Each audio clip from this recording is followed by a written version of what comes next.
ये तो नहीं है, चलो मैं करा देता हूं, है ना। देखो जरा, दो एनर्जीज दी हुई थी, एक एनर्जी क्या दिया था, माइनस, ये फैन बंद नहीं कर रहे हो यार, पीछे फैन बंद करो।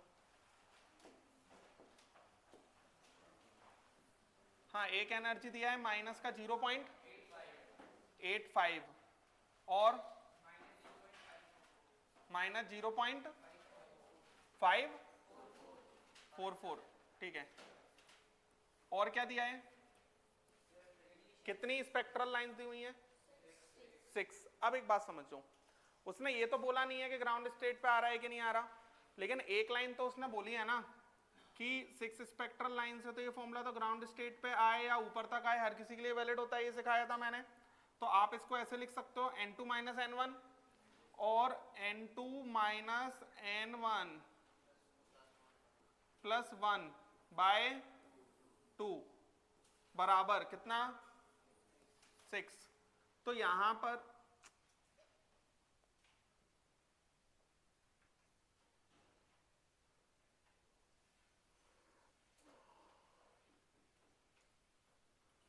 एक आंसर तो 12 आएगा इसका,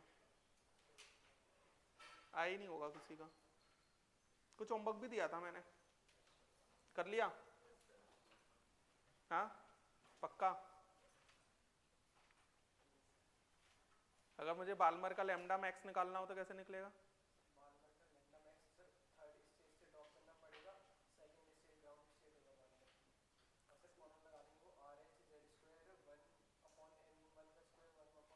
लैम्डा मिनिमम निकालना हो तो इन्फिनिटी से कहाँ तक, लो स्टेट कौन सी, 2।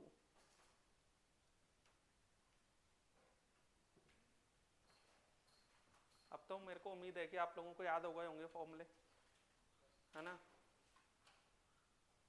हुए या नहीं हुए, अच्छा।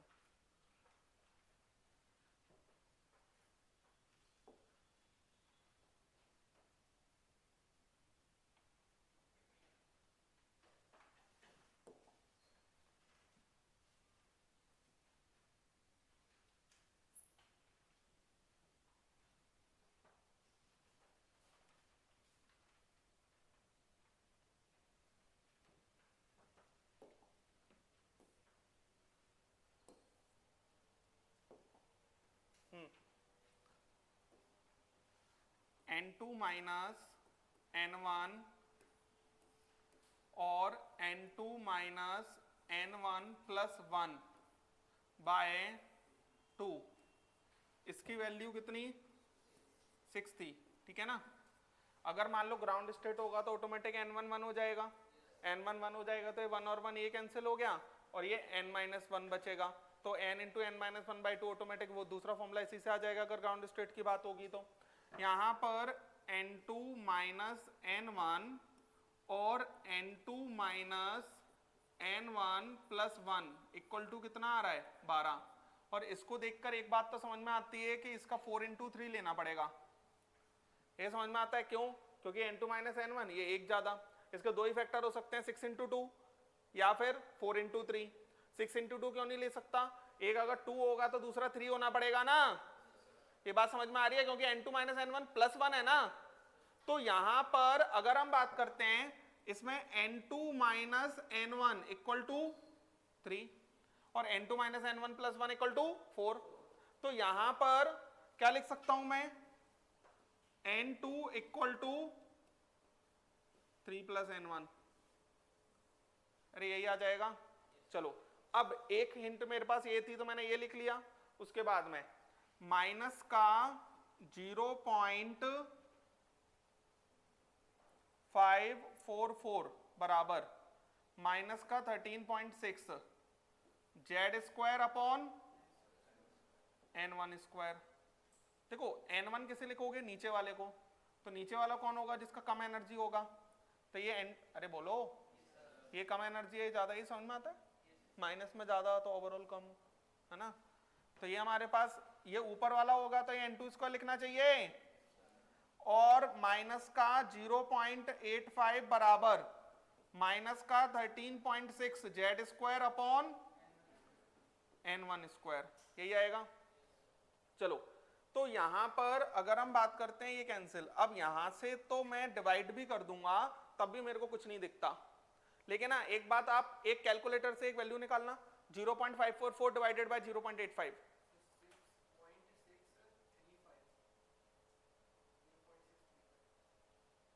अभी बोल रहे हो 6.635, फिर बोल याद देखो 0.54 को डिवाइड बाय 0.85 कर लो, या फिर 0.85 को डिवाइड बाय 0.544 करो, करना वो एक स्क्वायर निकलेगा, परफेक्ट स्क्वायर आएगा वहां, तभी ये सॉल्व होगा, नहीं तो सॉल्व भी नहीं होगा।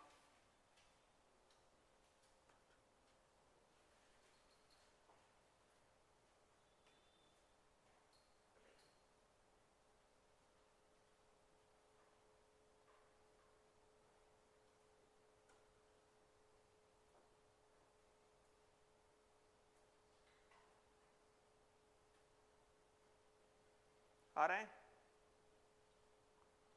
0.544 डिवाइड बाय 85, 0.64 आ रहा है, यही आ रहा है ना।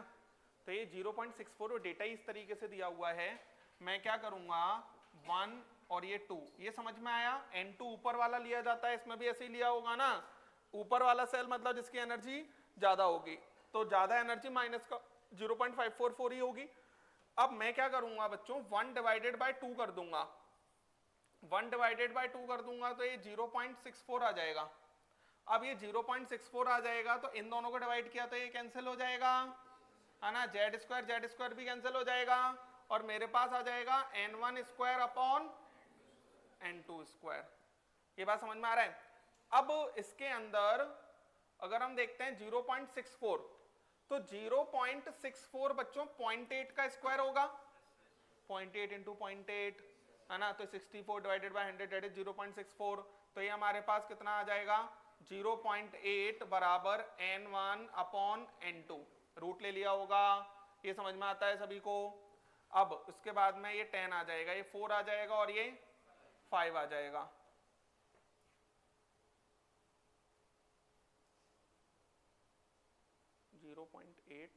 और ये समझ में आया ना, ये हमारा n1 ऊपर पहुंच जाएगा और ये n2 कहाँ आ जाएगा, नीचे आ जाएगा।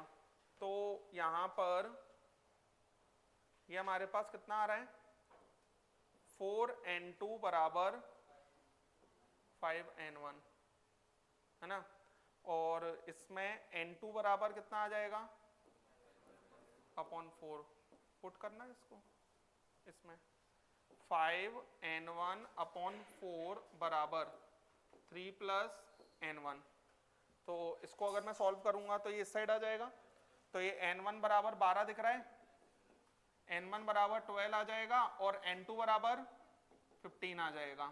तो n1 बराबर 12 आ गया, n2 बराबर 15 आ गया, n2 इसमें रख देंगे तो ये क्या निकाल लेंगे हम z। समझ में आया, समझ गए क्या कहा मैंने। तो यहाँ पर कभी भी अननोन डेटा दिया जाए तो ये समझ में आया कि इसके फैक्टर मैंने कैसे निकाले, ये 4 इंटू 3, 6 इंटू 2 भी 12 होता है, लेकिन 6 इंटू 2 ले नहीं सकता, 6 इंटू 2 ले नहीं सकता, ये समझ में आया। +1 वाला ही ले पाऊंगा ना, +1 वाला ही क्यों ले पाऊंगा, क्योंकि यहां पर +1 है, तो आप सोचो अगर ये वैल्यू 3 रही होगी तो ये वैल्यू 4 रही होगी, अगर ये वैल्यू 2 रही होगी तो ये वैल्यू 3 होगी, 6 तो हो ही नहीं सकती। फिर यहां पर लॉजिक एक ये है कि इसको डिवाइड करूंगा तो स्क्वायर बनेगा, कभी भी अगर ऐसा क्वेश्चन आए तो ये बात याद रखना, जैसे मैथ्स में होता है ना कि ऐसा डिवाइड कर लो तो कुछ बात बन जाएगी, उसी तरीके से है ये। समझ में आया कि अगर मैं इसमें डिवाइड करूंगा तो स्क्वायर निकल आएगा, लिख लेंगे, जल्दी से लिखें।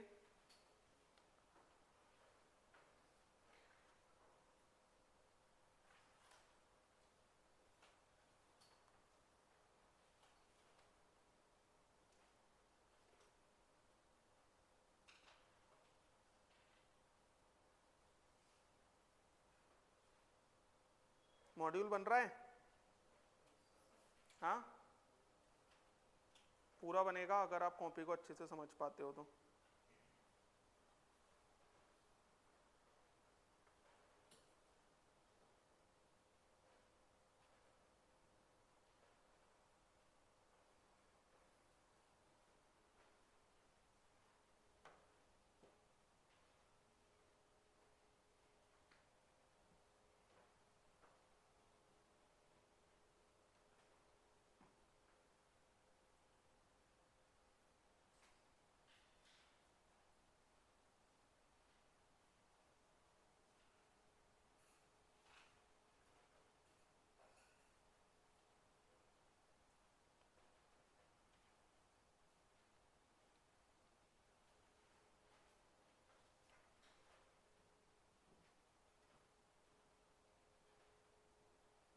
तो यहाँ पर बस यही था कि डिवाइड करेंगे तो कुछ ना कुछ क्या बन रहा होगा, स्क्वायर बन रहा होगा।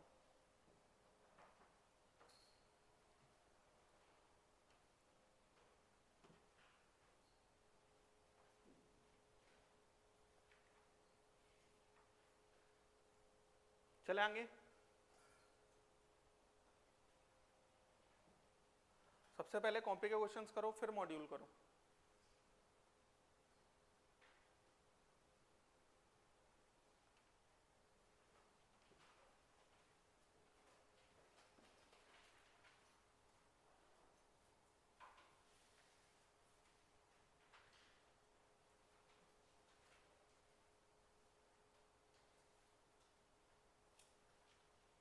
किया,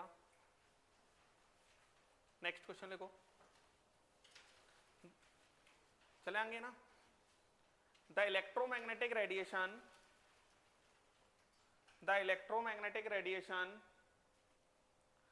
of wavelength the electromagnetic radiation of wavelength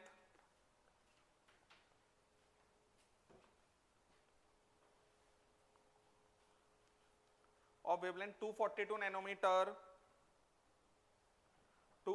nanometer is just sufficient to ionize sodium atom. Sufficient to ionize sodium atom. Sufficient to ionize sodium atom. Calculate ionization energy of sodium. Ionization energy of sodium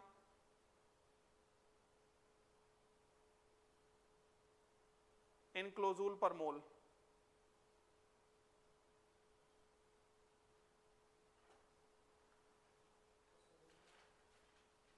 हाँ, ionization energy of sodium in kilojoule per मोल।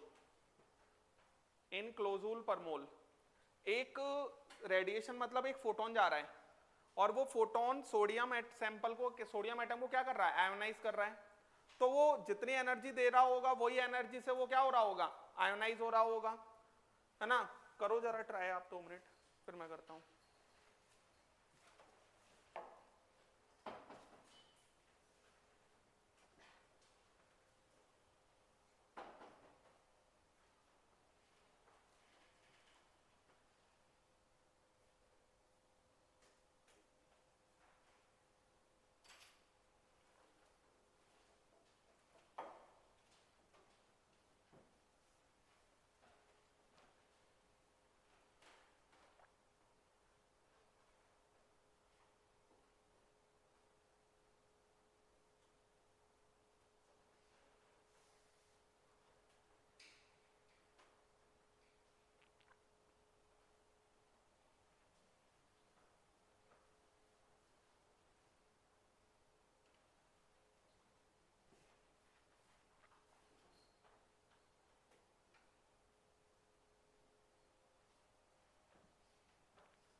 देखो मैं करता हूं।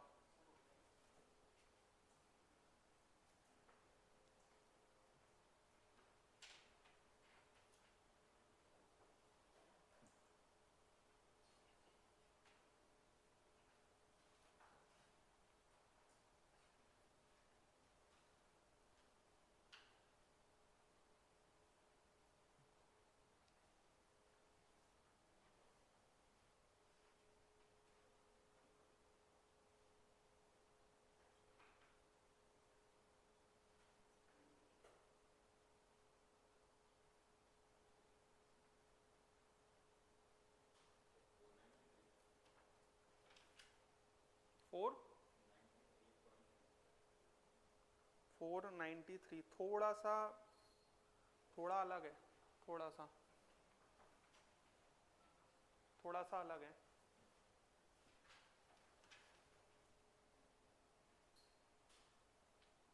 देखो सबसे पहले energy of electromagnetic radiation, जब भी एब्जॉर्प्शन और एमिशन होता है तो हमने इसका पार्टिकल नेचर सीखा है ना। कौन सा फॉर्मूला लगाऊंगा इसमें? पूरा एस सी बाय लैम्डा लिखूं? हाँ 1240 अपॉन लैम्डा, जब भी लैम्डा नैनोमीटर में दिया होता है तो इलेक्ट्रॉन वोल्ट में एनर्जी निकाल सकते हैं। 1240 अपॉन लैम्डा इन नैनोमीटर, तो ये हमारा 1240 अपॉन लैम्डा कितना 242, कितना आ रहा है 5.1 इलेक्ट्रॉन वोल्ट ये आएगा। अब यहां पर यही फोटोन आया, फोटोन या रेडिएशन एक ही बात है, एक फोटोन आया सोडियम एटम को पूरी एनर्जी, तो सोडियम एटम की आयोनाइजेशन एनर्जी भी यही होनी चाहिए, यही तो बोल रहा है वो, just sufficient to ionize sodium atom. Ionization energy का मतलब होता है एनर्जी चाहिए ना उसे, किसको चाहिए ये एनर्जी? इलेक्ट्रॉन को न्यूक्लियस से दूर भागने में, तो इतनी एनर्जी चाहिए क्योंकि उसने कहा है ये रेडिएशन आया और फिर आयोनाइज कर दिया उसने। तो यहां पर आयोनाइजेशन एनर्जी ऑफ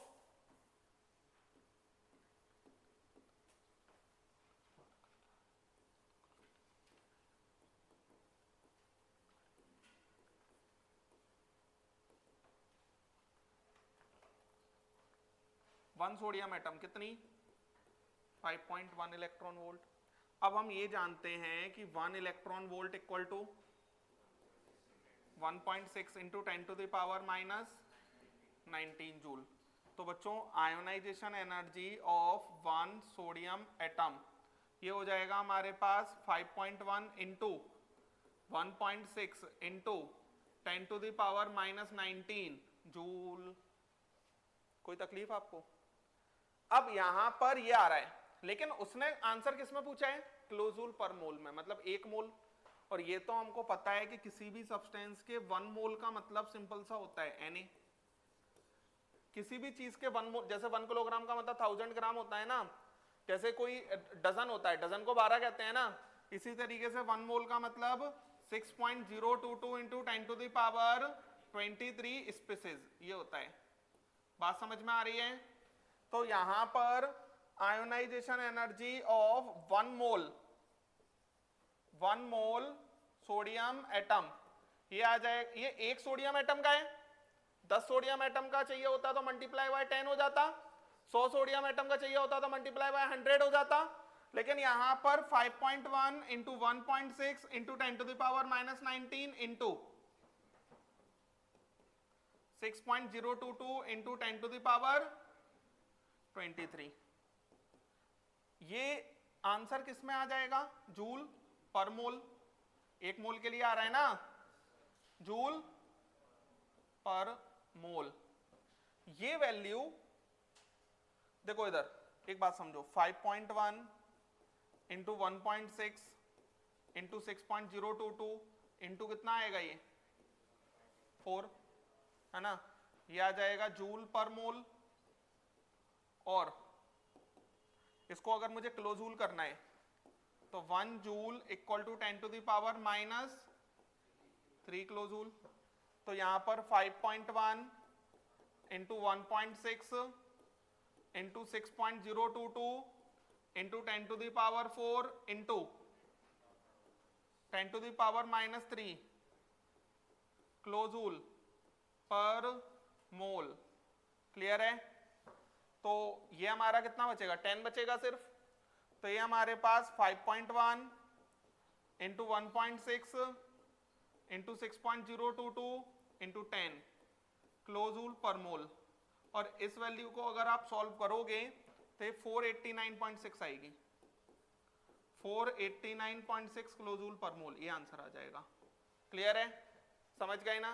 तो सिर्फ कैलकुलेशन है, बाकी स्टार्टिंग कैसे करनी है तो समझ में आ गया। एक रेडिएशन मतलब एक फोटोन, तो एक फोटोन आया उसने आयोनाइज कर दिया, मतलब एक फोटोन की जो एनर्जी होगी वही ionization energy of single sodium atom होनी चाहिए, उसे मैंने जूल में चेंज कर लिया। फिर उसने 1 मोल सोडियम एटम का पूछा है, किलोजूल पर मोल मतलब 1 मोल का कितना आएगा, तो मल्टीप्लाई बाय क्या कर देंगे Na लिख लें। ये कहानी है।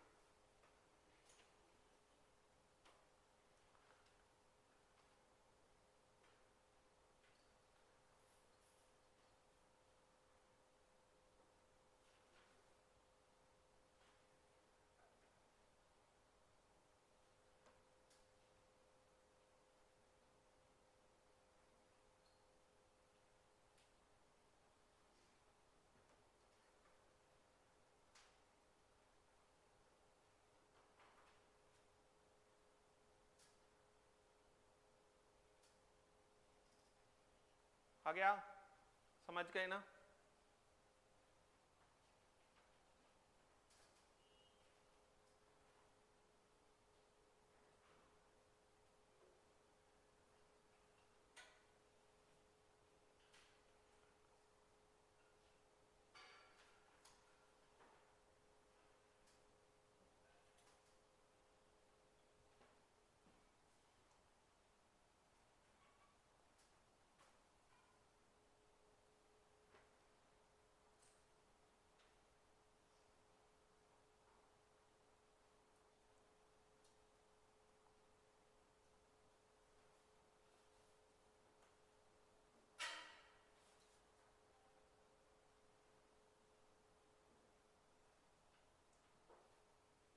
चले आएंगे।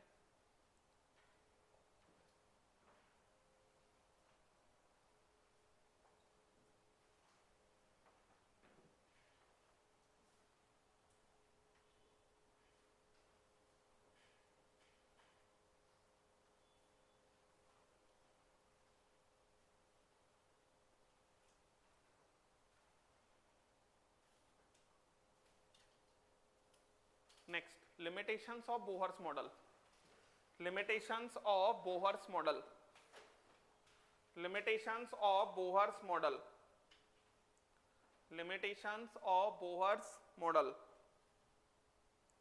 लिखो, लिखो। Bohr's model, Bohr's model applicable only for, Bohr's model applicable only for single electron species, only for single electron species. समझते हैं ये हम? ब्रैकेट में लिख लो hydrogen He positive, hydrogen He positive, He positive, He positive, Li+2, Be+3 etcetera, bracket बंद कर देना, etcetera. Not applicable for atoms, not applicable for atoms having Z greater than equal to 2। Z greater than equal to 2 का मतलब atomic number, बात समझ में आ रही है? नॉट एप्लीकेबल, अरे हीलियम एटम के लिए वैलिड नहीं है ना, हीलियम आयन के लिए वैलिड है, बात समझ में आया? तो not applicable for atoms having Z greater than equal to 2। आगे लिखो, Bohr's model could not explain, Bohr's model could not explain atomic structure of elements or atoms, atomic structure of elements or atoms,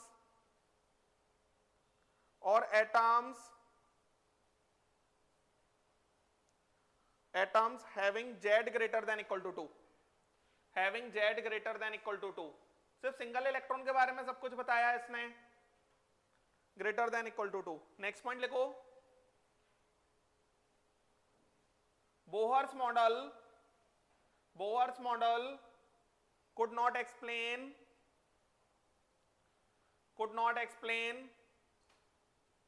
fine line spectrum of hydrogen atom, could not explain fine line spectrum of hydrogen atom, fine line spectrum of hydrogen atom. बच्चों जब इस जैसे spectrum को देख रहे थे, spectrum का मतलब वही होता है ऊपर से नीचे इलेक्ट्रॉन आ रहे हैं तो जो लाइंस निकल रही हैं, यही तो होता है। लेकिन उसने कहा 3 से 2 आएगा तो एक ही लाइन निकल सकती है 3 से 2 में, लेकिन जब इसे बहुत अच्छे माइक्रोस्कोप से देखा गया, अल्ट्रा माइक्रोस्कोप से देखा गया, तो 3 से 2 में ही मल्टीपल लाइंस निकल रही थी। बात समझ में आ रहा है? 4 से 3 में मल्टीपल लाइंस निकल रही थी। तो ये जो मल्टीपल लाइंस निकल रही थी that is known as fine line spectrum. इसको बोहर्स एक्सप्लेन नहीं कर पाया, इसको हम आगे एक्सप्लेन करेंगे अभी क्वांटम नंबर्स में, लेकिन अभी के लिए बोहर्स ने इसको एक्सप्लेन नहीं किया। बात समझ में आ रहा है? नेक्स्ट लिखो, next point. He could not explain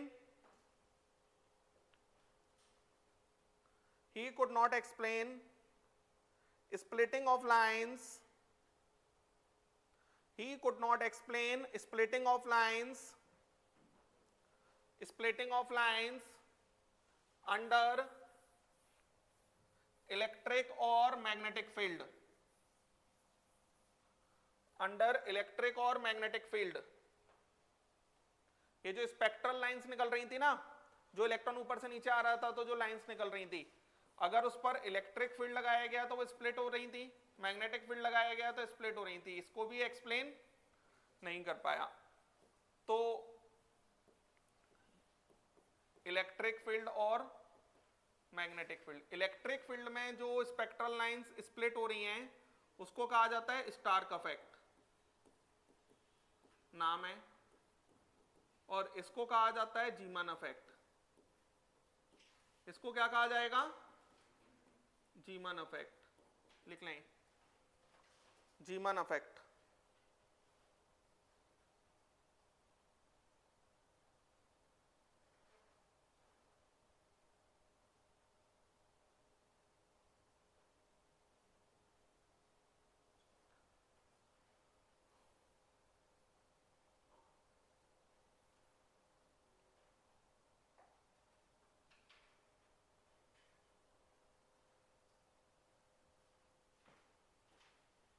next लिखो, Bohr's model is not according to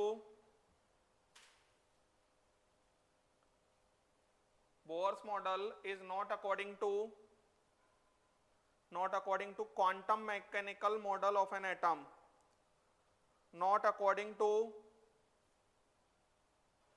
quantum mechanical model of an atom। ये अभी आगे सीखेंगे हम। Quantum mechanical model of an atom, quantum mechanical model of an atom. Next point लिखो, Bohr's model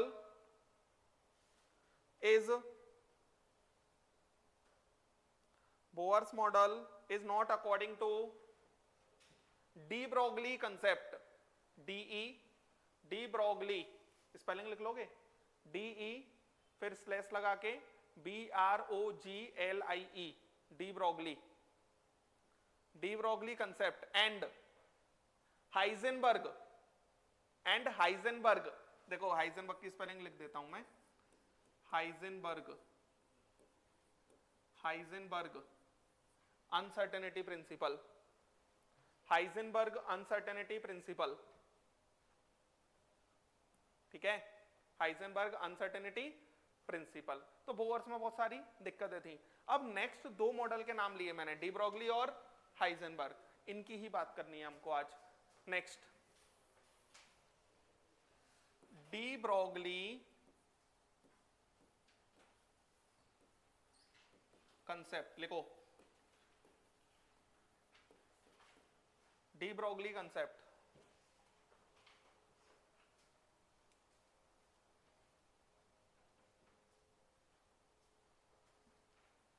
D Broglie concept लिखो, de Broglie concept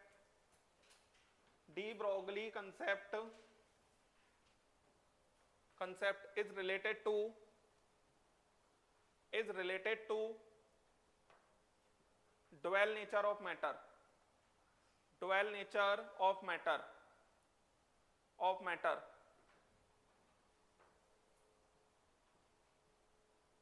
dual nature of matter. इसने ये बोला कोई भी पार्टिकल होता है उसका डुअल नेचर होता है, जैसे इलेक्ट्रोमैग्नेटिक रेडिएशन का डुअल नेचर होता है ना, वैसे पार्टिकल का भी डुअल नेचर होता है, as a particle and as a wave. है ना। लेकिन ये जो डी ब्रोगली कंसेप्ट है मेनली माइक्रोस्कोपिक मूविंग पार्टिकल्स के लिए वैलिड है।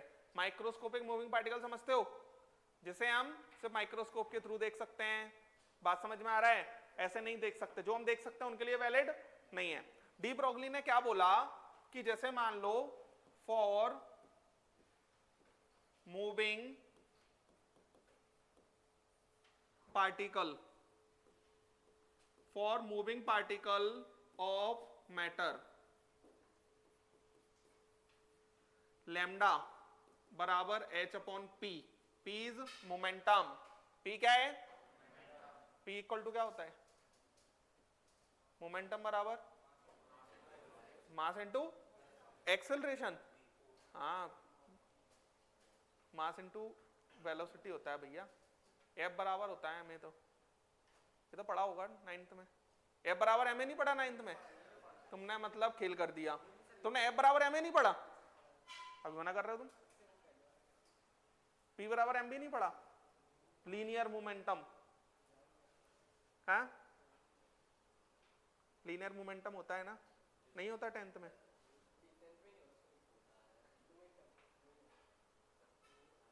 तुम्हारी बुक अलग थी, इसकी बुक अलग थी। हाँ नहीं, ऐसा ही हो सकता है। हाँ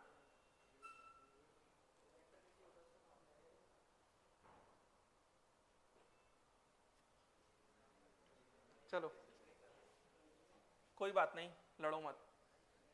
हाँ तो तुम्हारे बीच वाला कहाँ, क्यों तुम, हाँ आज क्या पहली क्लास किसकी थी तभी? हाँ देखो उधर लैम्डा बराबर h अपॉन पी, और इसको मैं क्या लिख सकता हूं, h अपॉन एम बी। क्या लिख सकता हूं, h अपॉन एम बी। ये बात समझ में आ रही है?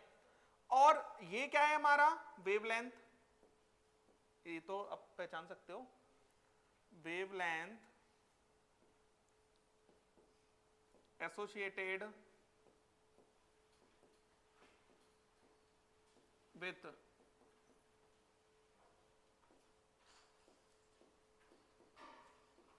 Moving particle, wavelength associated with moving particle. ये बात समझ में आया? तो यहां पर ये है mass of moving particle, mass of moving particle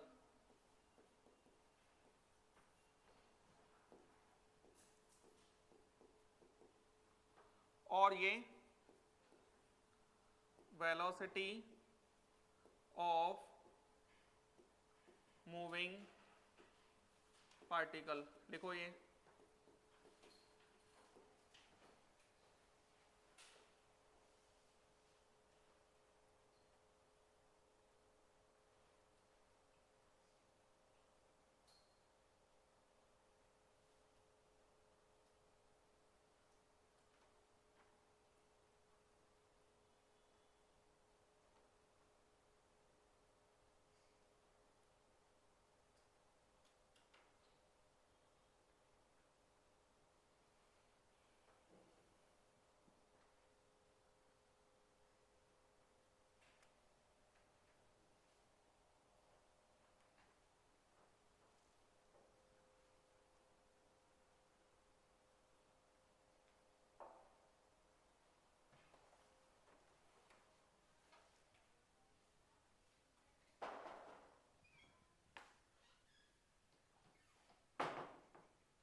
एक लाइन लिखो, पार्टिकल, पार्टिकल लिखा नहीं है अभी,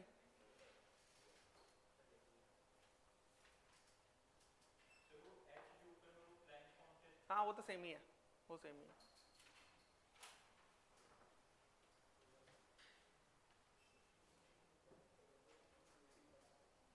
particle which has higher linear momentum, particle which has higher linear momentum which has higher linear momentum,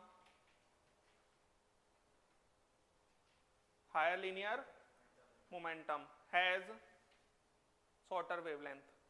समझ गए ना? मोमेंटम ज्यादा होगा तो वेवलेंथ कम होगी. नेक्स्ट पॉइंट लिखो. De Broglie concept is related to, de Broglie concept is, ऐसे लिखो, de Broglie concept is mainly significant, de Broglie concept is mainly significant for microscopic moving particles. De Broglie concept is mainly significant for microscopic moving particle. For microscopic moving particle.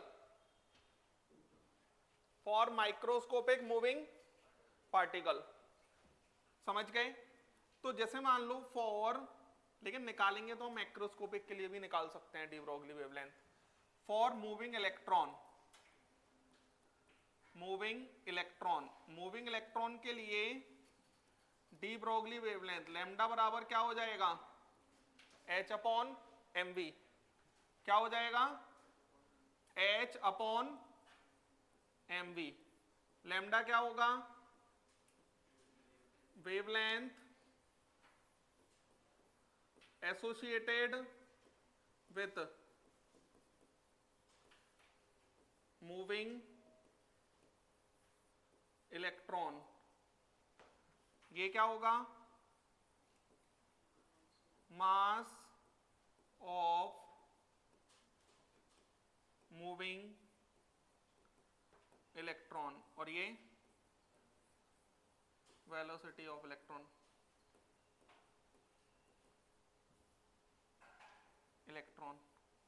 अगर हम बात करते हैं, बाद में लिखना, समझो, for electromagnetic radiation. Electromagnetic radiation का भी डुअल नेचर हम जानते ही हैं. Electromagnetic radiation.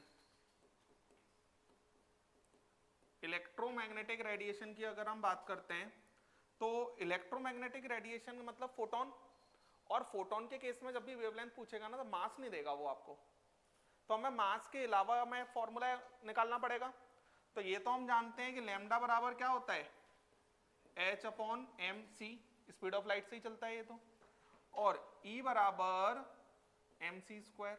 ये जानते हो, कोई भी पार्टिकल स्पीड ऑफ लाइट से चल रहा हो तो एनर्जी एसोसिएटेड होती है उसके साथ, दैट इज E बराबर mc². मैं यहां पर ऐसे लिख सकता हूं, E बराबर mc इंटू सी. तो E अपॉन में C बराबर क्या आ जाएगा? मोमेंटम. बोलो, यही आएगा कि नहीं आएगा? तो इलेक्ट्रोमैग्नेटिक रेडिएशन के केस में लैम्डा बराबर H अपॉन E बाई सी लिख सकता हूं. तो लैम्डा बराबर क्या आ जाएगा? HC upon E. SC पता होगा, E पता होगा, वेवलेंथ आ जाएगा फोटोन का. फोटोन के केस में कभी भी क्या नहीं देगा? मास, क्योंकि फोटोन की डेफिनेशन ही होती है मासलेस बंडल ऑफ एनर्जी. अरे यही होता है ना. तो photon massless bundle of energy होगा, फोटोन के केस में कभी मास नहीं देगा, तो इससे निकलेगा वेवलेंथ. बात समझ में आया क्या कहा मैंने? लिखेंगे.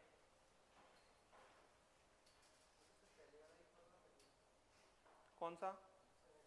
हाँ ठीक है, ठीक ठीक.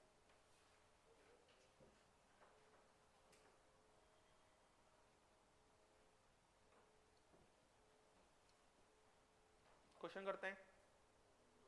हाँ लिख लो आराम से, तभी करेंगे.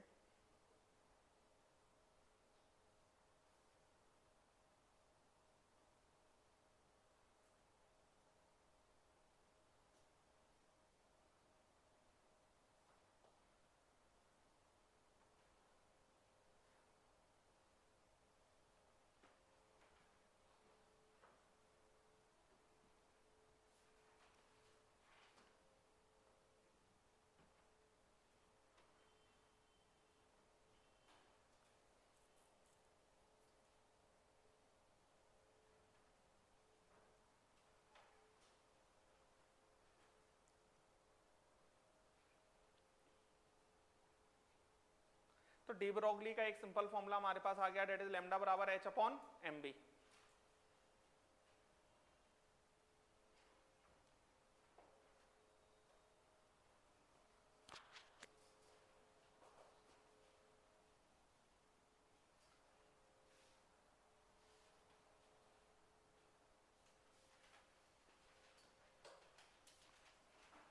लिख लिया? हाँ, क्वेश्चन लिखो। Calculate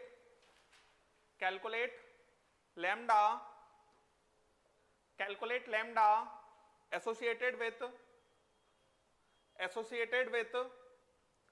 66.3 gram tennis ball, 66.3 gram tennis ball traveling at v equal to 50 meter per second, traveling at v equal to 50 meter per second, h का वैल्यू 6.63 इंटू 10 की पावर -34 जूल सेकेंड,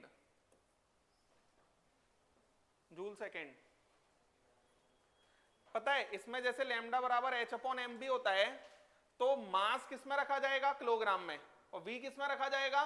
मीटर पर second में। करो, निकालो answer.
देखो इधर, अरे ठीक है देख तो लो, लैम्डा बराबर h अपॉन mv, यही लगेगा।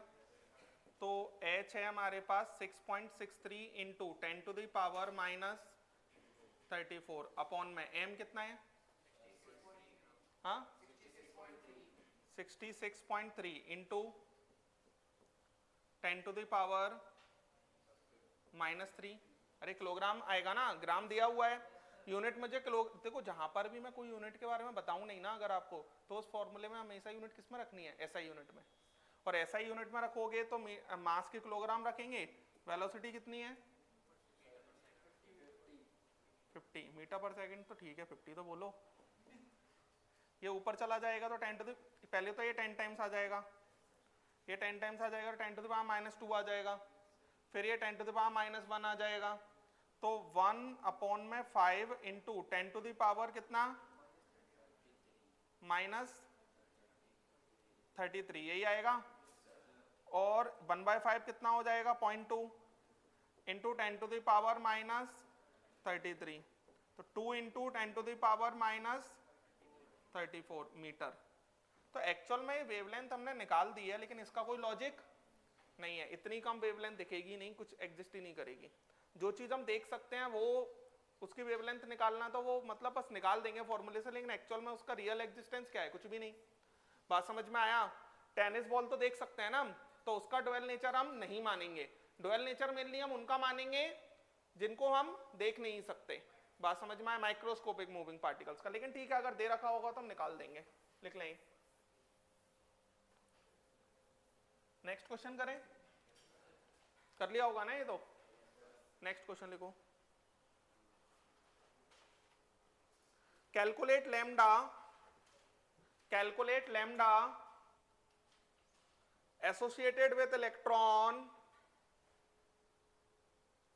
lambda associated with electron moving at v equal to 66.3 into 10 to the power 5 metre per second, 10 to the power 5 metre per second. बनाओ, मास कितना होता है इलेक्ट्रॉन का, इंटू 10 टू द पावर -31। चलो बढ़िया है, मास तो याद करा दिया मैंने तुम लोगों को।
कितना आएगा 1.1 इंटू 10 टू द पावर -5, नहीं ऐसा तो नहीं आना चाहिए, 1/91। ठीक है, देखते हैं। देखो इधर, लैम्डा बराबर h अपॉन mv, तो h तो हम जानते ही हैं 6.63 इंटू 10 टू द पावर -34, अरे यही होगा। अपॉन में बताओ m, m 9.1 into 10 to the power -31, यही आएगा, किलोग्राम ही है ये, इंटू 66.3 इंटू 10⁵, यही आएगा मीटर पर सेकेंड। ये आ जाएगा हमारे पास 10 टाइम्स, है ना, और ये हमारे पास 10⁻, ये 1/9.1 इंटू 10⁻³ अपॉन में 10⁻6 आएगा। अरे समझ गए? तो ये 10⁻9 आ जाएगा। तो 1/9.1 इंटू 10⁻⁻9, इतना समझ में आता है सभी को? अरे क्लियर है? अब यहां पर 10 का मल्टीप्लाई 10 का डिवाइड कर लो, तो 10 अपॉन ये वैल्यू हमारे पास 1.1 इंटू 10⁻10 मीटर, ये आंसर आ जाएगा। क्लियर है? क्लियर? लिख लें क्या? कहां पे?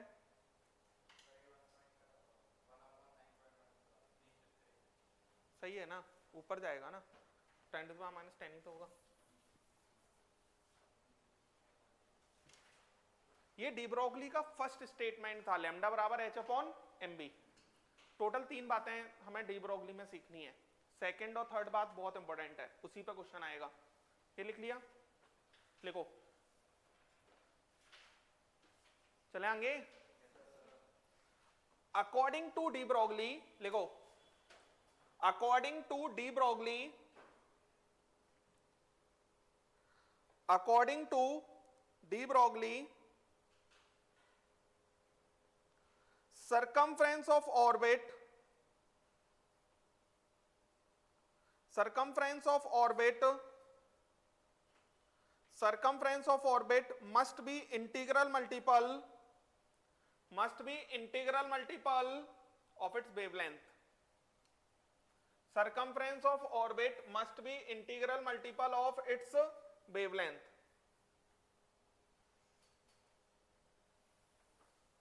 Integral multiple of its wavelength. Wavelength देखो जरा बच्चों, ये सेकंड स्टेटमेंट है। उसने ये बोला कि जैसे इलेक्ट्रॉन का तो वेव नेचर बहुत अच्छे से डोमिनेटिंग होगा, क्योंकि इलेक्ट्रॉन तो हम देख ही नहीं सकते, माइक्रोस्कोपिक मूविंग पार्टिकल है। तो डी ब्रोगली ने ये कहा कि जैसे सरकमफ्रेंस ऑफ ऑर्बिट है, तो सरकमफ्रेंस ऑफ ऑर्बिट कितना होता है? 2πr। तो 2πr में जब वेव्स बनेंगी ना, जैसे इलेक्ट्रॉन चल रहा होगा तो वेव नेचर आएगा, उसका वेव नेचर आएगा तो वेव बनेगी। तो ये एक वेव बनी, ये हमारी दूसरी वेव बन जाएगी। तो कभी भी किसी भी ऑर्बिट के अंदर ऐसा नहीं होगा कि ये एक वेव बन गई और ये आधी वेव, नहीं, ये नहीं होगा।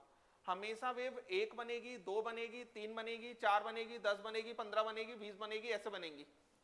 मतलब total number of waves integral multiple में होंगी। मतलब एक सेल के अंदर जब इलेक्ट्रॉन घूमेगा तो वेव नेचर आ रहा होगा, तो जो वेव नेचर आ रहा होगा उसमें जो सरकमफ्रेंस होगी उसकी वैल्यू किसके बराबर होगी? Integral multiple of wavelength. मतलब वेवलेंथ जो वेव्स बनेगी वो 1 बनेगी, 2 बनेगी, 3 बनेगी, 5, 10, 20 ऐसे बनेगी। कभी भी वेव 1.5 नहीं बनेगी। कभी भी वेव किसी भी सेल के अंदर कितनी नहीं बनेगी? 1.9 फ्रैक्शन में नहीं बनेगी, हमेशा पॉजिटिव इंटीजर्स में बनेगी। बात समझ में आया? तो according to de Broglie statement क्या लिखूंगा मैं? 2πr बराबर n लैम्डा, 2πr बराबर n lambda. Single electron species के लिए ये r को वेवलेंथ से क्या किया जा सकता है? क्वेश्चन पूछा जा सकता है यहां से। बात समझ में आ रहा है? n लैम्डा में जो n होगा वो क्या होगा? 1 2 3 4 5 इस तरीके से। ये बात समझ में आया? पता है बच्चों, जैसे मैंने बोहर्स मॉडल के अंदर एंगुलर मोमेंटम निकाला था, क्या वैल्यू आई थी? nh/2π, mvr equal to nh/2π। तो बच्चों वहां पर कोई डेरिवेशन नहीं किया था। किया था क्या? नहीं किया था, कोई भी डेरिवेशन नहीं किया था। अब यहां पर अगर हम लिखते हैं mv² या फिर देखो इधर 2πr बराबर क्या है हमारे पास? n लैम्डा, और लैम्डा बराबर क्या है? h/mb। डी ब्रोगली नहीं दिया, तो 2 पाई आर बराबर n into h upon m v. तो बच्चों अगर आप बहुत अच्छे से देख पा रहे हो तो एम वी आर बराबर एन एच अपॉन 2 पाई। तो एंगुलर मोमेंटम का डेरिवेशन यहां से निकल के आया। तो डी ब्रोगली ने दूसरा स्टेटमेंट दिया 2 पाई आर बराबर एन लैम्डा, मतलब जो सरकमफ्रेंस है ना किसी भी सेल का, उसमें नंबर ऑफ वेव्स हमेशा इंटीग्रल मल्टीपल में बनेंगे। एक और बढ़िया बात बताता हूं, ये एन वहां पर क्या था, सेल नंबर था। यहां पर भी एन क्या रिप्रेजेंट करना चाहिए, सेल नंबर। तो पता है अगर मैं आज से आपसे पूछूं सेकंड सेल में कितनी वेव्स बनेंगी, 2। अरे सेल नंबर ही है ना एन, तो 2 पाई आर बराबर एन लैम्डा में जो एन है वो क्या है, सेल नंबर ही हो गया। तो सेकंड सेल में कितनी वेव्स बनेंगी, 2। थर्ड सेल में कितनी बनेंगी, 3। टेंथ सेल में कितनी बनेंगी, 10। ये बात समझ में आया क्या कहा मैंने। तो यहां पर क्या लिखा जा सकता है, number of waves in an orbit equal to n. बात समझ में आया, समझ गए। मतलब फर्स्ट सेल में एक वेव बनेगी कंप्लीट, सेकंड सेल में 2 वेव कंप्लीट, थर्ड सेल में 3 वेव कंप्लीट, फोर्थ सेल में 4 वेव कंप्लीट। कोई भी सेल ऐसा नहीं होगा जिसमें आधी वेव बन जाए, कोई भी सेल ऐसा नहीं होगा जिसके अंदर आधा वेव बन जाए। ये बात समझ में आया। बल्कि पता है इलेक्ट्रॉन का मास इतना कम है कि इलेक्ट्रॉन का तो वेव नेचर ही डोमिनेटिंग होता है, इलेक्ट्रॉन का वेव नेचर डोमिनेटिंग होगा। बात समझ पा रहे हैं, लिखेंगे।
समझ पा रहे हैं ना। तो कितनी वेव्स बनेंगी, जो उसका सेल नंबर है, और 2 पाई आर बराबर क्या होता है, एन लैम्डा। कभी भी वेवलेंथ के बारे में कुछ बात कर रहा हो, रेडियस से रिलेट करना चाह रहा हो, हमेशा इस फॉर्मूले पे पहुंच जाना। समझ में आ रहा है। कभी भी वेवलेंथ के बारे में बात कर रहा हो और रेडियस से रिलेट कर रहा हो तो इस फॉर्मूले पर पहुंच जाएं। चले आगे, तीसरी बात करते हैं वेवलेंथ, वो डी ब्रोगली की। 2 बातें हो गई, 2 पाई आर बराबर एन लैम्डा, और दूसरा लैम्डा बराबर एच अपॉन एम बी। जो सेल नंबर होगा उतनी ही नंबर ऑफ वेव्स बनेंगी। नेक्स्ट लिखो, कैलकुलेशन ऑफ वेवलेंथ, हटा दूं ना ये, calculation of wavelength of a charged particle, calculation of wavelength of a charged particle, of a charged particle, of a charged particle. देखो इधर, जैसे बच्चों काइनेटिक एनर्जी बराबर क्या होता है, हाफ एम बी स्क्वायर।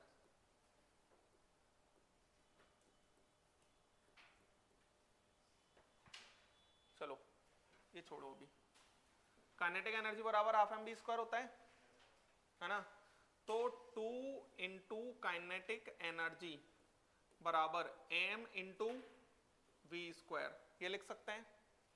तो 2 इंटू काइनेटिक एनर्जी बराबर, सॉरी m का मल्टीप्लाई कर दूं दोनों साइड अगर m का मल्टीप्लाई हो जाएगा तो 2m इंटू काइनेटिक एनर्जी बराबर क्या आ जाएगा, m स्क्वायर वी स्क्वायर, और 2m इंटू काइनेटिक एनर्जी बराबर p square.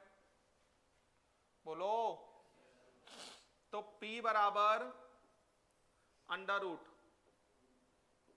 2m into kinetic energy. बोलो जरा। तो बच्चों लैम्डा बराबर h अपॉन p है। तो बच्चों h अपॉन अंडर रूट में क्या लिख दूंगा 2m इंटू काइनेटिक एनर्जी। एक बात याद करो, कोई भी charge q,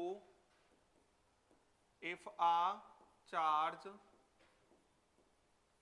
q accelerated by potential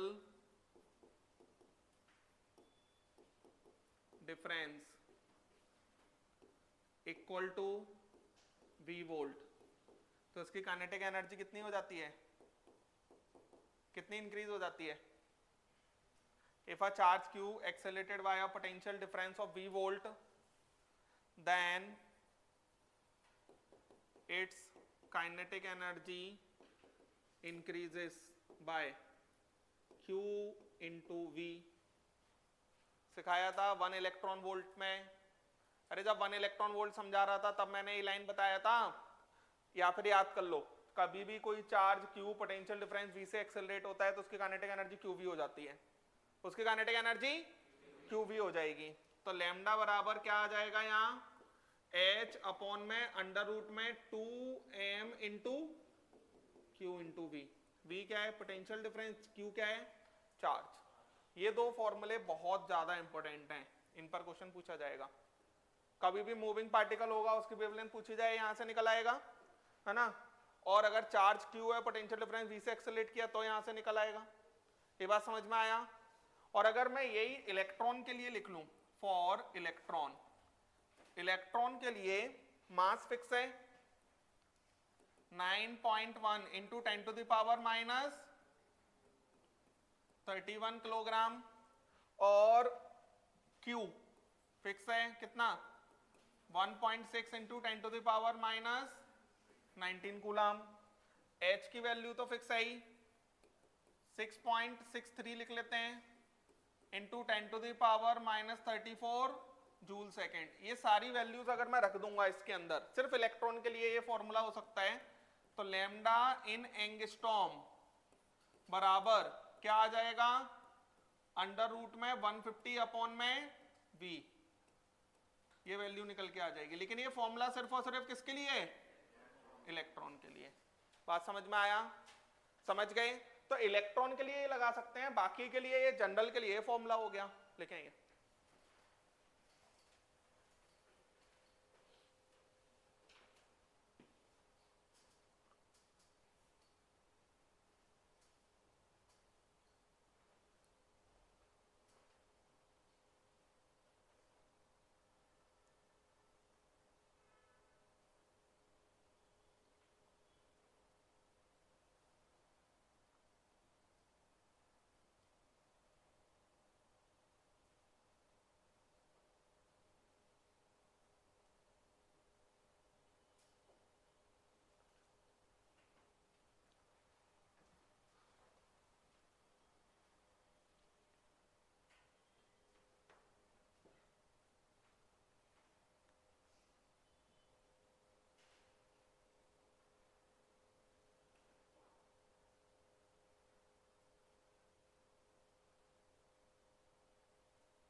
if a charge q, if a charge q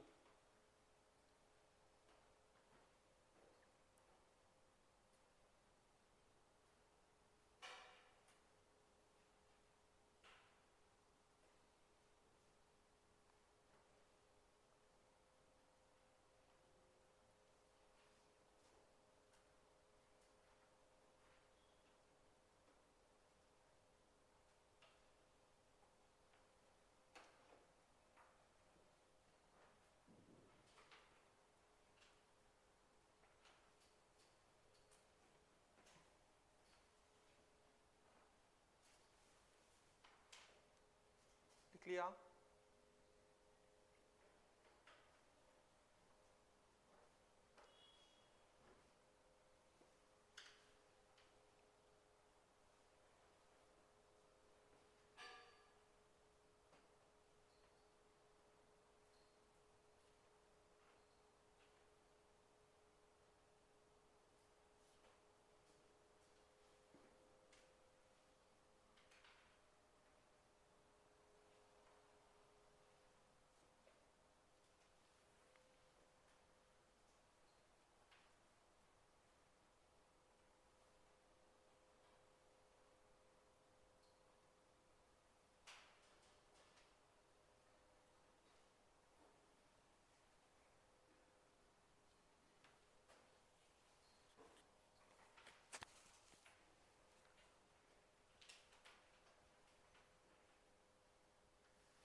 चलें।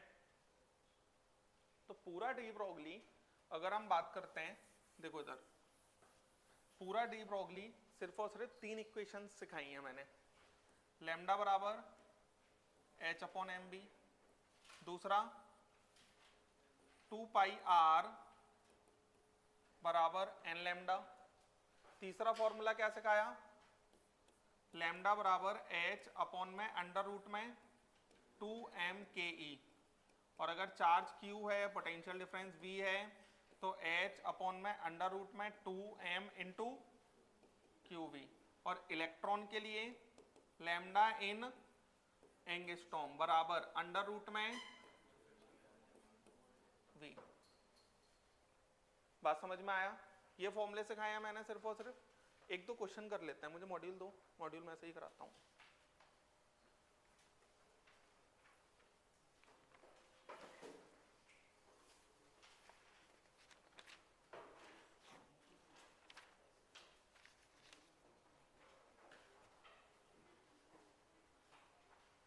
लिखो,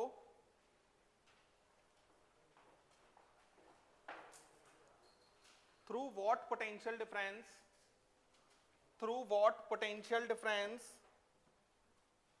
through what potential difference must, through what potential difference must an electron pass, must an electron pass to have a wavelength of 500 angstrom, to have a wavelength of 500 angstrom। बनाओ।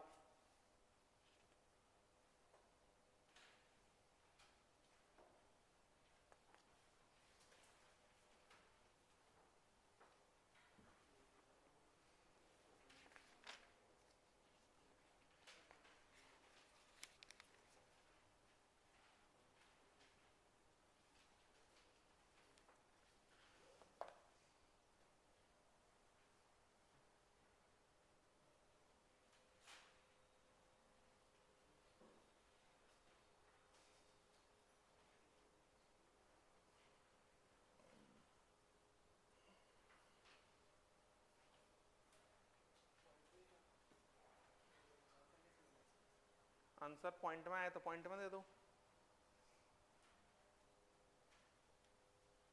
Point में ही आएगा। नहीं, देखो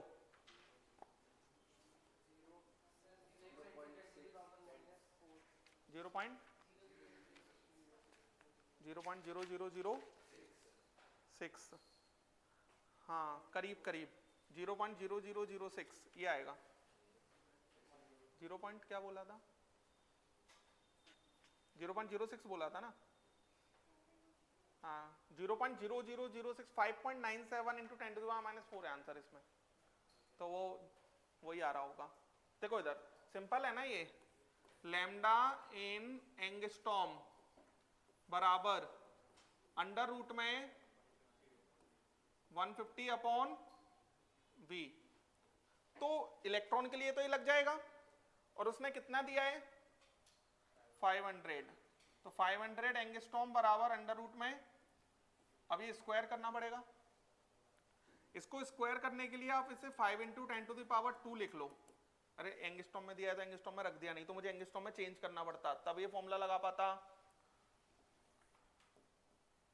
150/V square करो, 25 into 10⁻⁴ बराबर 150/V, तो V बराबर 150/25 into 10⁻⁴। ये कितना आ रहा है? ये डायरेक्ट ही तो आ रहा है, तो इसमें है क्या, बस ये तो डायरेक्ट ही आ रहा है, इसमें तो कोई दिक्कत ही नहीं है। आंसर 5.97 क्यों दे रहे हैं? चलो वो कैलकुलेशन थोड़ा बहुत उनने अलग अप्रोक्सीमेशन लिया होगा, लिख लें। नेक्स्ट क्वेश्चन करते हैं।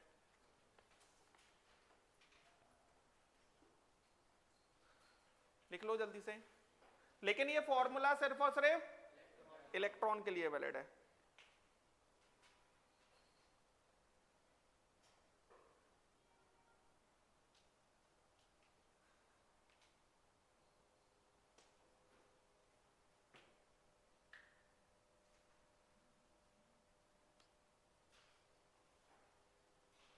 चलें, नेक्स्ट क्वेश्चन लिखो। when light of wavelength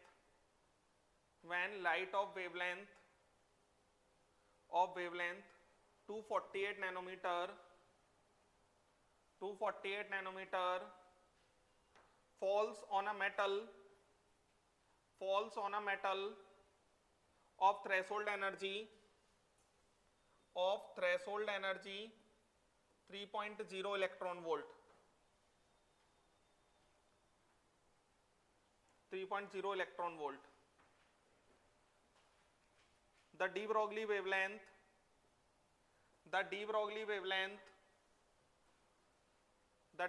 wavelength of emitted electrons is dash angstrom. Angstrom में आंसर देना है आपको।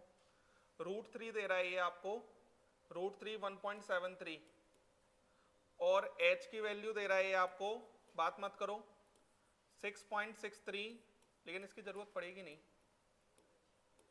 करो जरा, लगाओ दिमाग, करो, ये अच्छा क्वेश्चन है।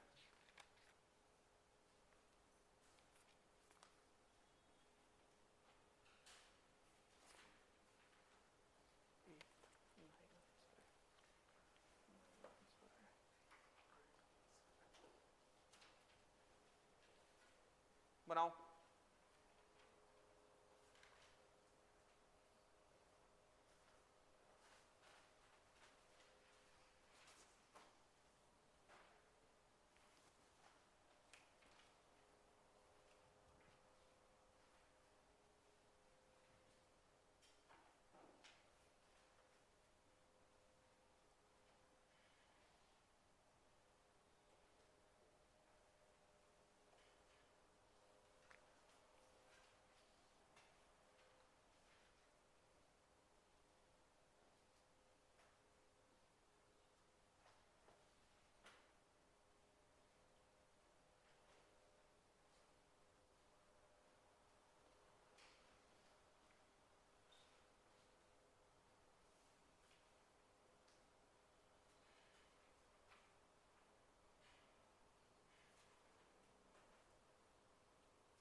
फोटो इलेक्ट्रिक इफेक्ट से रिलेट हो रहा है ना? बनाओ इस क्वेश्चन को, लगाओ दिमाग आप।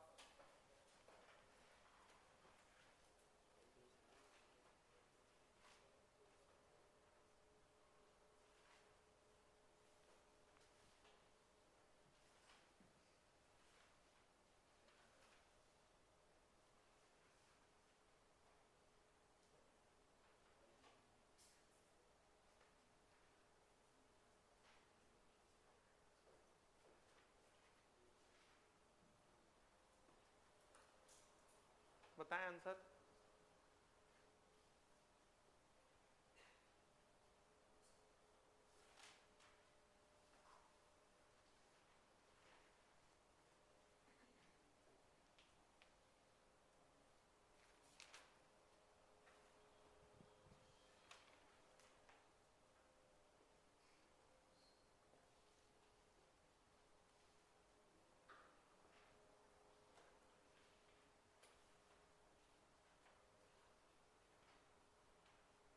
अगर आप दिमाग लगाओगे तो बहुत आसानी से हो जाएगा।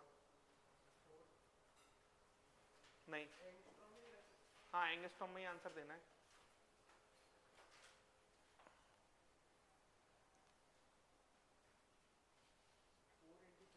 नहीं,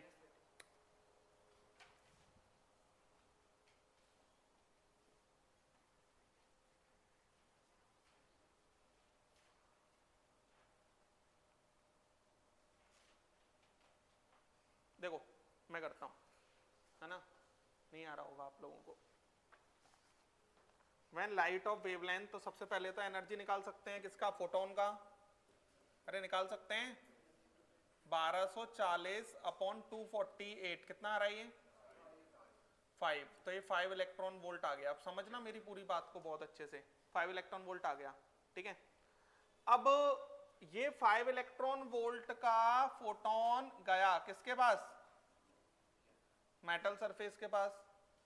इस इलेक्ट्रॉन का या इस मेटल सरफेस को कितना वर्क फंक्शन चाहिए, 3 इलेक्ट्रॉन वोल्ट। थ्रेशोल्ड एनर्जी मतलब वर्क फंक्शन, याद आता है ना, कुछ सिखाया होगा कभी, है ना। तो बच्चों ये कितना आ जाएगा, E बराबर E0 प्लस काइनेटिक एनर्जी। कोई तकलीफ, तो यहां पर E कितना है 5, ये 3 प्लस काइनेटिक एनर्जी। तो बच्चों ये काइनेटिक एनर्जी कितना आ रहा है, 2 इलेक्ट्रॉन वोल्ट। बोलो, काइनेटिक एनर्जी 2 इलेक्ट्रॉन वोल्ट आ गया। इसका मतलब क्या है, इलेक्ट्रॉन को कितने वोल्ट से एक्सेलरेट किया होगा, 2 वोल्ट, यही होता है ना। तो जब हम इलेक्ट्रॉन के लिए लैम्डा इन एंगस्ट्रॉम बराबर अंडर रूट में 150 अपॉन में v रखते हैं, तो इसके अंदर जो v क्या है, कितना पोटेंशियल डिफरेंस से एक्सेलरेट किया है, अरे यही तो है। तो इसका मतलब अब यहां पर करते रहो करते रहो करते रहो, आंसर ही नहीं आएगा, यहीं से हो जाएगा। यहां पर कितने से एक्सेलरेट किया होगा, 2v से, रख दो यहां 2, तो लैम्डा बराबर अंडर रूट में 150 अपॉन 2, 150 अपॉन 2 कितना आ जाएगा, रूट 75। रूट 75 मतलब 8 पॉइंट कुछ आएगा, लेकिन ये नियरेस्ट इंटीजर की बात कर रहा है तो आंसर 9 आएगा। समझ आया, ये क्वेश्चन बहुत अच्छा है, बोलो आया समझ, लिख लें। h upon under root 2m cube ही लगाते रहो, 10-15-20 मिनट खा जाएगा। अगर ऐसा क्वेश्चन आए और इलेक्ट्रॉन के लिए काइनेटिक एनर्जी निकाल के रखें अगर हम, तो हमेशा यही अप्लाई करना पड़ेगा। समझ में आया ना क्या कहा मैंने, तुरंत आंसर आ जाएगा, नहीं तो करते रहो। क्या वो पूरा उस मेथड से करेंगे तब दी होगी। अरे यार कोई दिक्कत है, मैंने कुछ अलग थोड़ी किया है, ये मैंने सिखाया होगा ना तुमको, ये 0 है, ये 2 वोल्ट है, ये इलेक्ट्रॉन है, यहां से यहां जाने पे 2 इलेक्ट्रॉन वोल्ट से काइनेटिक एनर्जी इंक्रीज हो जाती है, उस दिन सिखाया था, है ना। तो वही आज अप्लाई कर दिया, इसलिए सिखाया था कि मैं अप्लाई करूंगा तो आपको कष्ट ना हो, लेकिन फिर भी दिक्कत हो रही है। हाँ क्लियर, तो लैम्डा बराबर अगर हम उस फॉर्मूले पे जाएंगे तो बहुत दिक्कत है, लिख लें। अरे आया समझ, कभी भी अगर काइनेटिक एनर्जी इलेक्ट्रॉन की इलेक्ट्रॉन वोल्ट में होगी ना, तो ई हटा दो, उतने पोटेंशियल डिफरेंस से एक्सेलरेट किया होगा, ये फॉर्मूला लग जाएगा हमेशा, आज से याद कर लो।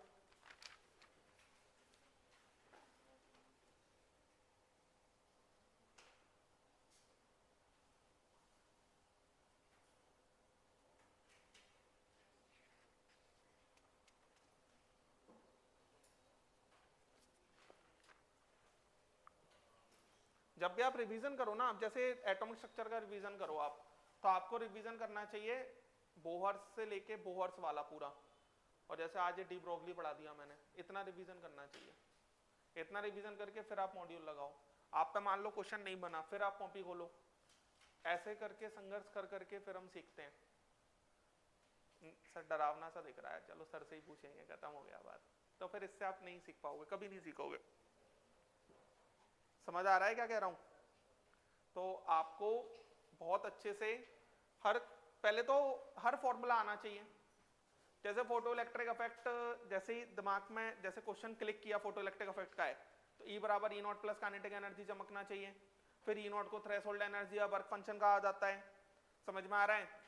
और उसमें जितनी भी चीजें हैं, जैसे एनर्जी निकालनी है इलेक्ट्रॉन वोल्ट में, तो 1240 अपॉन लैम्डा इन नैनोमीटर। बात समझ में आया? 1240 अपॉन लैम्डा इन नैनोमीटर। ये सब आपको पता, वैसे ये तो पता ही होगा, लेकिन फोटो इलेक्ट्रिक इफेक्ट चलो ये वाला है, ये आपको क्लिक नहीं करेगा, कोई दिक्कत नहीं है। आज मैंने सिखा दिया ना, अब क्लिक करना चाहिए। जैसे क्वेश्चन ही डायरेक्ट पूछ लिया जाएगा, calculate number of waves formed by an electron in 5th Bohr orbit, क्या आंसर देंगे? 5। समझ में आया? 8th बोहर ऑर्बिट, अब पता नहीं सर ने कौन सा फॉर्म, कोई फॉर्मूला नहीं सिखाया मैंने इसका, कोई फॉर्मूला है ही नहीं इसका, डायरेक्ट लिखवा रखा है आपको, number of waves in an orbit equal to n। बात समझ में आ रही है? चलो होमवर्क लिखो। नेक्स्ट टर्न पर कर लेंगे डिस्कशन, ठीक है ना। एक्सरसाइज 1 में 31 तक तो दे ही रखा है।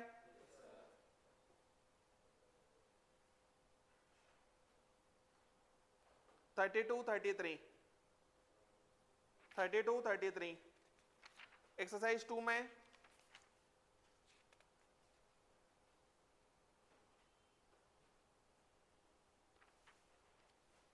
एक्सरसाइज 2 में नहीं, एक्सरसाइज 3 सेक्शन ए में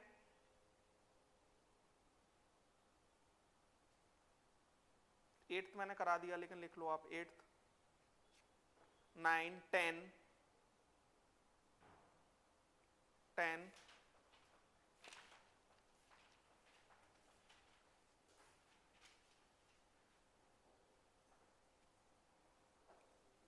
एक्सरसाइज 3 सेक्शन बी में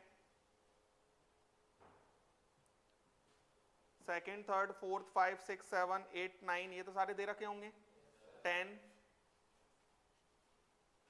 13 14 15 16 दे रखे हैं ना। एक्सरसाइज 4 सेक्शन ए में 4th, एक्सरसाइज 4 सेक्शन ए में 4th।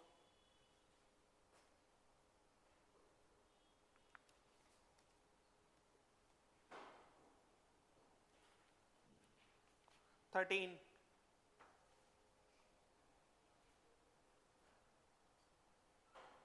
19 22 23 22 और 23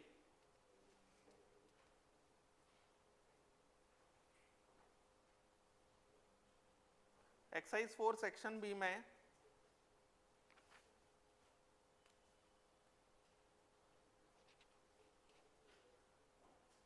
13th, एक्सरसाइज 4 सेक्शन बी में क्वेश्चन नंबर 13th। ठीक है, इतना रखते हैं। ये लो नेक्स्ट टर्न तक कर लें।